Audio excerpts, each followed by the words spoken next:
ఉత్తర భారతదేశంలో క్రీస్తు శకం 1774వ సంవత్సరంలో సురసేన అనే రాజ్యాన్ని క్షేత్ర విక్రమరాజవర్మ అనే రాజు పరిపాలించేవాడు.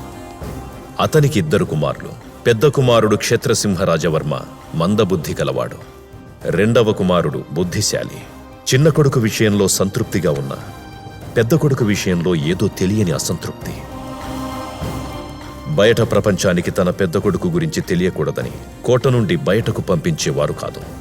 కోటలో ఉన్న పిల్లలు కూడా తనతో ఆడుకోవడానికి నిరాకరించడంతో అందరికీ దూరమయ్యాడు క్షేత్రసింహరాజవర్మ. చివరికి తన సొంత మేనమామ కూడా తనని చిన్న చూపు చూసేవాడు. ఏం చేస్తున్నావు ఇక్కడ? పో, మీరు రండి గురుగారు. నాకొద్దు. కొంచెం తినండి బాబు. వద్దు, నాకొద్దు, నేను తినను. ఈ ఒక్క ముద్ద తినండి బాబు. ఏమైంది? ఎంత బ్రతిమలాడినా ఏమీ తినడం లేదండి. ఎరా ముద్దు, తినవా? ఆ పిచ్చోడు ఒకరోజు తినకపోతే నష్టమేం లేదు, వదిలేండి. అక్కడ జరిగిందంతా రాజవైద్యుడి కూతురు ఆరాధ్య చూసింది. ఏమైంది? ఎందుకు తినట్లేదు? అందరు నన్ను పిచ్చోడు పిచ్చోడు అంటున్నారు. నాతో ఎవ్వరు మాట్లాడట్లేదు. నువ్వు పిచ్చోడివి కాదు, చాలా మంచోడివి. నీకెవరూ లేరనుకోకు, నేనున్నానుగా. ఎప్పుడు నీతోనే ఉంటాగా. సంతోషమేగా? అస్తు అస్తు, మస్తు మస్తు. అలా ఇద్దరి మధ్య ఏర్పడిన పరిచయం స్నేహంగా మారింది. కోటే ప్రపంచంగా బతుకుతున్న క్షేత్రసింహరాజవర్మకి బయట ప్రపంచాన్ని పరిచయం చేసింది ఆరాధ్య. నాకు కావాలి, నాకు కావాలి, నాకు కావాలి.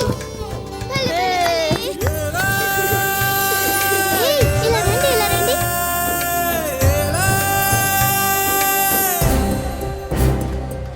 చిత్రసింహ, రా, పద వెళ్ళిపోదాం.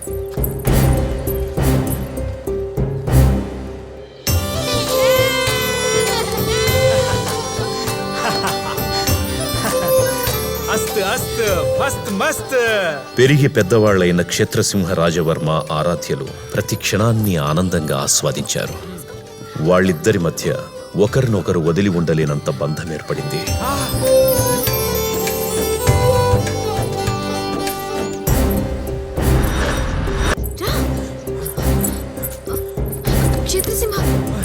ఇక్కడ దాక్కో. అమ్మో, అక్కడ చీకటిగా ఉంది, నేను వెళ్ళను, నాకు భయం. ఏంటిది? మా అమ్మిచ్చింది. దీంట్లో ఒక దేవత ఉంది. ఇది ఆ దేవత చెయ్యి. ఇది నీ దగ్గర పెట్టుకో. అలాగే. నీకు ధైర్యాన్ని ఇస్తుంది. సరే, దాక్కో. వెళ్తాను.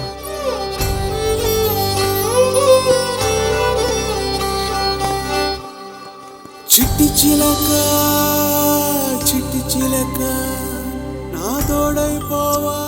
ఏమిటది? ఆరాధ్య ఇచ్చింది మామయ్య. రాజకుటుంబీకుడు అయింది ఇలాంటివి మెడలో వేసుకోవడానికి సిగ్గులేదు? తీసేది. నేను తీయను. తీయమన్నానా? నేను తీయనని చెప్పానా? ఆయన చెప్పింది కూడా నిజమే కదా. మీలాంటి రాజకుటుంబీకులు ఇలాంటివి వేసుకోకూడదు. తప్పు నాదే. అది తీసే. నేను తీయను. అయినా ఇందులో ఉన్న దేవత ఎవరో తెలుసా? నువ్వే. నువ్వంటే నాకు ప్రాణం. ఎవరు చెప్పినా దీన్ని తీయను. కొడుకులిద్దరితో కలిసి ఆనందంగా బతుకుతున్న క్షేత్ర విక్రమసింహరాజవర్మ అకస్మాత్తుగా ఒకరోజు మరణించాడు. రాజనియమం ప్రకారం రాజు పోతే అతని పెద్ద కొడుకు సింహాసనాన్ని అధిష్ఠించాలి. కానీ అతను మందబుద్ధి కలవాడని వాడి తమ్ముణ్ణి రాజుని చేద్దాం. అది కాదు మామయ్య, అన్నయ్య ఉండగా నన్ను. చూడు, నువ్వు నీకోసమో నా కోసమో రాజు అవ్వడం కాదు, ఈ రాజ్య సంరక్షణ కోసం రాజు అవ్వాలి. పెద్ద కొడుకుండగా రెండో వాడిని రాజుని ఎలా చేస్తాం? వాణ్ణి లేకుండా చేస్తే రాజగురువులు లెస్స పలికితిరి. తను ప్రాణంగా ప్రేమిస్తున్న అమాయకుడైన క్షేత్రసింహరాజవర్మని చంపడానికి ప్రయత్నిస్తున్నారని తెలిసి తననెలాగైనా కాపాడాలని నిశ్చయించుకుంది ఆరాధ్య.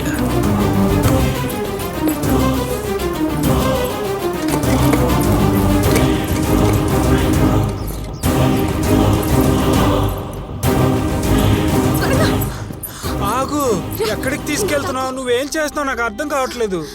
మీ తమ్ముడిని రాజుని చేయడానికి మీ మావయ్య నిన్ను చంపాలనుకుంటున్నాడు. మా తమ్ముడు రాజైతే నాకే కదా సంతోషం. నన్నెందుకు చంపాలనుకుంటున్నారు? ముందు దాక్కు. నేను అడిగొస్తా. క్షేత్రసింహ, ఆగు. ముందు దాక్కు. నేను వెళ్ళను. క్షేత్రసింహ, ఏం జరిగినా నేను వచ్చేంత వరకు నువ్వు ఇందులోంచి మాత్రం బయటకు రావద్దు. వస్తే నా మీద ఒట్టే. వెళ్ళి దాక్కో. బాబు పక్కూరికి వెళ్ళాలి, వస్తావా? మేము వచ్చాం కదా, ఇంక వాడెందుకో.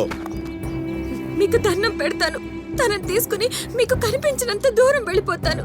దయచేసి వదిలేయండి. ఇదంతా కాదు గాని వాడు ఎక్కడున్నాడో చెప్పు. నేను చెప్పను.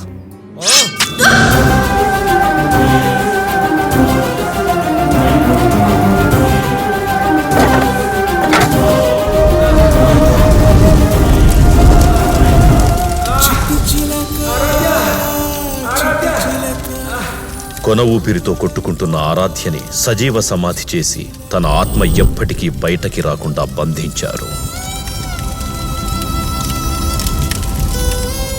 కొంతకాలానికి రాజులు పోయారు, రాజ్యాలు పోయాయి. కానీ ఆ రెండు ఆత్మలు మాత్రం ఎప్పటికైనా కలవాలని ఎదురు చూస్తున్నాయి. తను వస్తానని చెప్పిన ఒక్క మాట కోసం ఇన్ని సంవత్సరాలుగా అక్కడే ఎదురు చూస్తున్నాడు. It's really true love.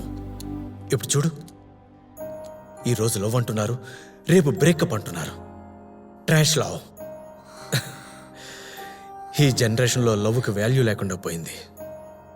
ప్రతి దానికి కొన్ని లిమిట్స్ ఉంటాయి, వాటిని నువ్వు క్రాస్ చేస్తున్నావు. వివేక్, నా లైఫ్ని నేను డిజైన్ చేసుకోగలను, నువ్వు డిసైడ్ చేయాలని అనుకోకు. దివ్య, నేను చెప్పేది ఒకసారి విను. నీకు నాకు సెట్ అవ్వదు. It's over Vivek.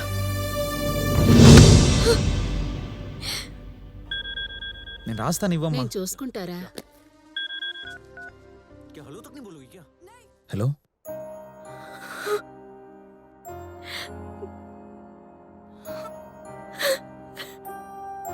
హలో దివ్య.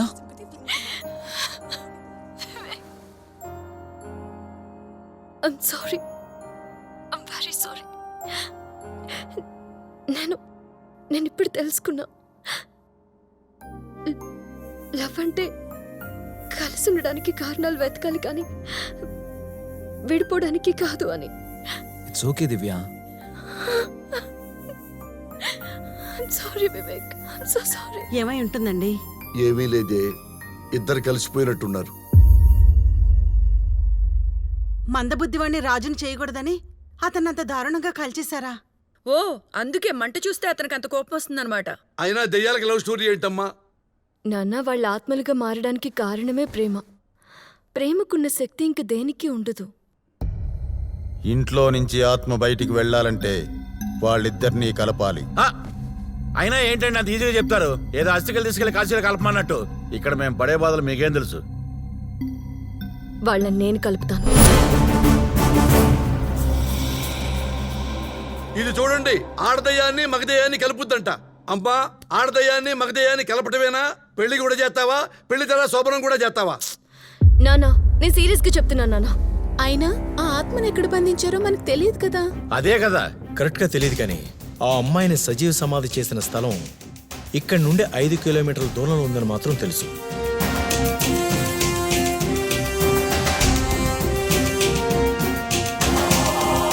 కానీ దాన్ని ఎవరు విడిపిస్తారో వాళ్ళు ఖచ్చితంగా చచ్చిపోతారు. 300 సంవత్సరాల నుండి పగతో రగిలిపోతున్న ఆత్మ బయటికి రాగానే ప్రళయంగా మారుతుంది. తనకి ఎదురుగా ఉన్న వాళ్ళ మీద విరుచుకు పడుతుంది. వినవుగా, వెదవ బంగ్లా పోతే పోయింది, నీ ప్రాణం మీద తెచ్చుకోమకు. నా మాట విను, ఇవన్నీ మర్చిపో, ఇక్కడి నుంచి వెళ్దాం. That's all.